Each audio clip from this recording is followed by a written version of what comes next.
খুব ভালো করে বুঝবেন। আল্লামা তকি উসমানী সাহেব তিনি তার কিতাবের মধ্যে লেখছেন, আমরা মিথ্যা সাক্ষী এখন দেই, এটাকে গুনাহ মনে করি না, আমার ঈমান যে কমে এটা বুঝি না। দুই জনের দ্বন্দ্ব লাগছে জমি নিয়ে। একজন হলো ময়নার মা, আর একজন হলো সাগরের মা। ময়নার মা গরিব মানুষ, সাগরের বাপ বড়লোক। 6% জমির মালিক ময়নার মা, আর চতুর্দিকের সমস্ত সম্পত্তির মালিক সাগরের বাপ। এখন এই সাগরের বাপের চিন্তা হলো এই 6% জায়গাও আমি দখল করব। কিছু আল্লাহর বান্দা বান্দি এরকম আছে, জীবন যাবে টিপসই দিবে, আমাদের আঞ্চলিক ভাষায় বলে ওই জীবন যাক কিন্তু হাতে কালি বরাবো, এরকম লোক আছে না? না। ময়নার মারও স্বামী নাই, তিনি তার স্বামীর সম্পদকে, শেষ অবলম্বনকে আঁকড়ে ধরে আছে।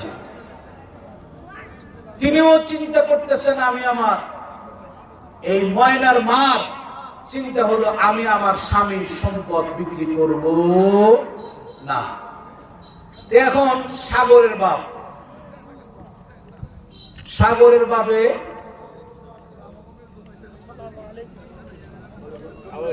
সাগরের বাপের চিন্তা হলো এই জমি কিভাবে দখল করা যায়। আগে তো বিচার হইতো মাতবারদের মাধ্যমে, কি বলে, মাতবারদের মাধ্যমে বিচার হইতো না। এখন সব মাতবারের দরবারে গেছে, একজন মাতবার হলো বড় মাতবার, আছে না নাই? হেড মাতবার, যার জবান দিয়ে রায় বের হয়। কারণ যার টাকা পয়সা বেশি আরে বড় মাতবার বানায়, কারণ সে রায় দিলে ভুল দিক আর ঠিক দিক এটা কোনো সমস্যা হবে না। এখন ময়নার মা সব চাইতে যে বড় মাতবারের কাছে গেছে, বড় মাতবার কাছে যায়া বলতেছে, ও মাতবার সাহেব, আগামী শনিবার দিন মির্জাপুর কলেজ মাঠে তো বিচার, রায়টা আপনি আমার পক্ষে দিয়েন। মাতবার সাহেব কোনো কথা কয় না, কি কয় না, কথা কয় না। কথা না বলার ব্যাখ্যা কি?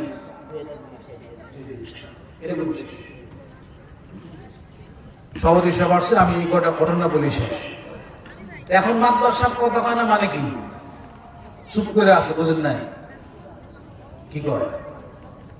এখন কয়, ও মাতবার সাহেব কিনলে কথা কম না, আমি বুঝছি, আমার তো টাকা নাই, এই যে নাকফুলটা ছিল স্বর্ণের, এই নাকফুলটা আপনাকে দিলাম, রায়টা আপনি আমার পক্ষে দিয়ে।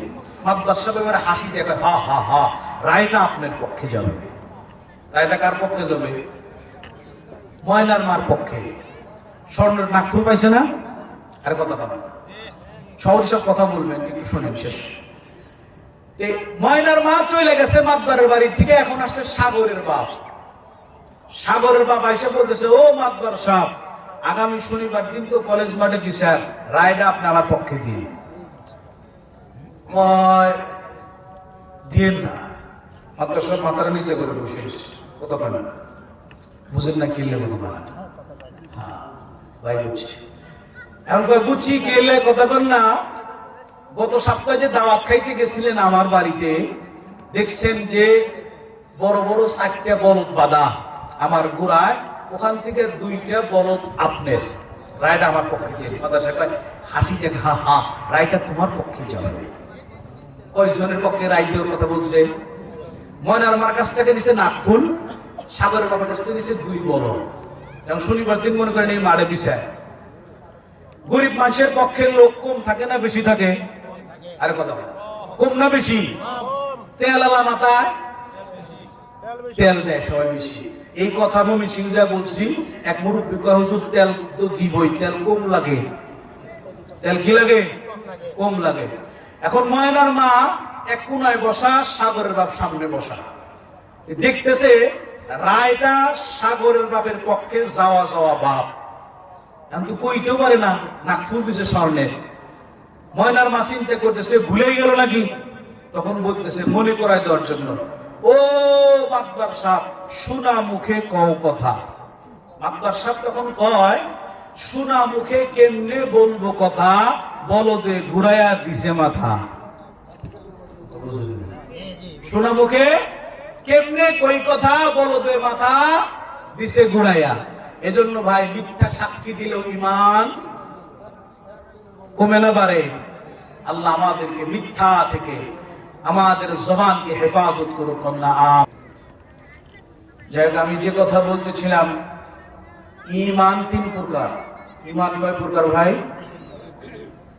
এক প্রকার ঈমান নবীদের।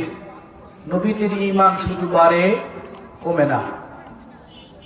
আর আমাদের ঈমান বাড়ে, কমে। ফেরেশতাদের ঈমান বাড়েও না, কমেও না, লেভেলে লেভেল। ঈমান বাড়ে কেমনে, কমে কেমনে, সেই কথা বলতেছিলাম।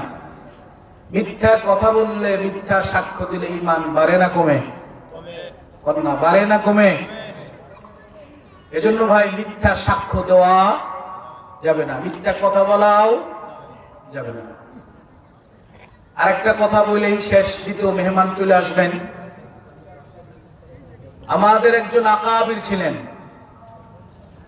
যেহেতু জমির কথা বলতেছিলাম, এই জমির কথা বলতে ঘটনা মনে আসছে। দুইজনে জমি নিয়ে দ্বন্দ্ব লাগছে, হিন্দু আর মুসলিম। হিন্দু বলছে, আমি যদি এই জমির মামলার ডিগ্রি আমার পক্ষে আসে, তাহলে আমি মন্দির বানায় দিব। কি বানায় দিব? মন্দির। আর মুসলমান বলছে, আমি যদি এই মামলার ডিগ্রি পাই, এই জমি আমার আসে, আমার হয়, তাহলে আমি এখানে মসজিদ বানায় দিব। হিন্দু বলছে কি? মন্দির। মুসলমান বলছে কি? মসজিদ। হিন্দুরা হিন্দুদের পক্ষ অবলম্বন করতেছে, মুসলমানরা মুসলমানদের পক্ষ অবলম্বন করতেছে। যাইতে যাইতে একদিন চূড়ান্ত রায় হবে, ওই দিন মামলার ঘোষণা জজ সাহেব দিবেন। তার আগের কোর্টে যেই দিন জজ সাহেব বসছেন, হিন্দু লোককে জিজ্ঞাসা করছে, ও ভাই, তুমি যে বলো এই জমির মালিক তুমি, তোমার কি সপক্ষে কোনো সাক্ষী আছে? তখন তিনি বলে, হ্যাঁ, আমার সাক্ষী আছে। কে বলতেছে? হিন্দু। হিন্দু লোকটাকে জিজ্ঞাসা করতেছে, তোমার সাক্ষীর নাম বলো। হিন্দু লোক বলতেছে, আমার সাক্ষী হলো মুফতি আশিক ইলাহি বুলন্দি রহমাতুল্লাহ আলাইহি কন্না সুবহান। নাম বলছে কার? নাম বলছে কার? মুসলমানের। শুধু কি মুসলমান, আবার মুফতিও। আবার ওই জামানার আলেম, মুফতি, ভালো মানুষ। তার নাম যখন ঘোষণা হয়েছে, হিন্দুদের মাথা নিচে হয়ে গেছে। আমাদের ধর্মের লোককে সাক্ষী না বানায়া ব্যাককল বানাইছে একজন মুসলমানকে, তাও খালি মুসলমান, আবার আলেম।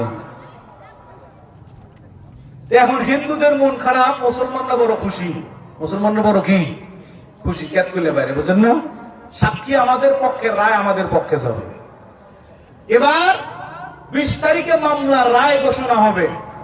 মুফতি আশিক ইলাহি বুলন্দি রহমাতুল্লাহ আলাইহি জজ সাহেব জিজ্ঞাসা করছেন, ও মুফতি আশিক ইলাহি বুলন্দি, আপনি বলেন তো এই জমির মালিক কে? কাকে জিজ্ঞাসা করছেন? সাক্ষীকে। মুফতি আশিক ইলাহি বুলন্দি রহমাতুল্লাহ আলাইহি বলছেন, আমার জানা মতে এই জমির মালিক হিন্দু। কন্না সুবহান। কথা বুঝতেছেন?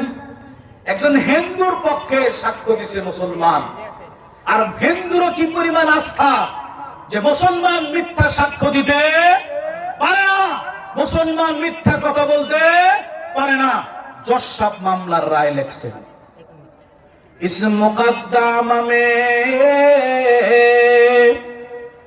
मुकद्दमा में मुस्लिम हार गया, लेकिन इस्लाम जीत गया।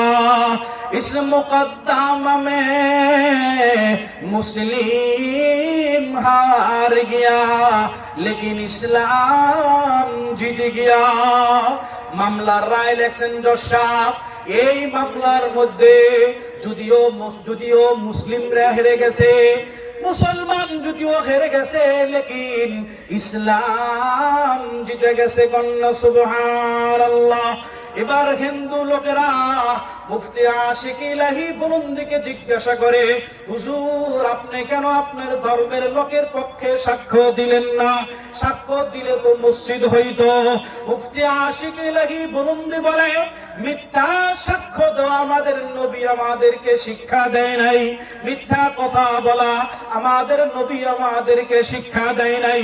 হিন্দুরা তখন বলে, যেই নবী মিথ্যা কথা শিক্ষা দেয় না, যেই ধর্ম মিথ্যা কথা শিক্ষা দেয় না, এই ধর্ম কোনোদিন 2 নাম্বার হতে পারে না।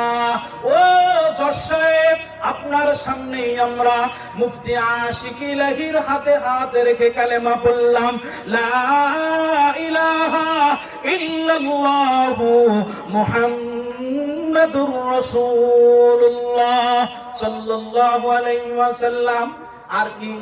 আর কি দরকার আছে? মন্দিরে দরকার আছে নাই? জজ সাহেব যে রায় লেখছেন, মুসলমানরা হারছে, ইসলাম জিতছে, ঠিক আছে না? ইনশাআল্লাহ আল্লাহ আমাদেরকে আমল করার তৌফিক দান করুক। আমিন আমিন, কন্যা আমিন।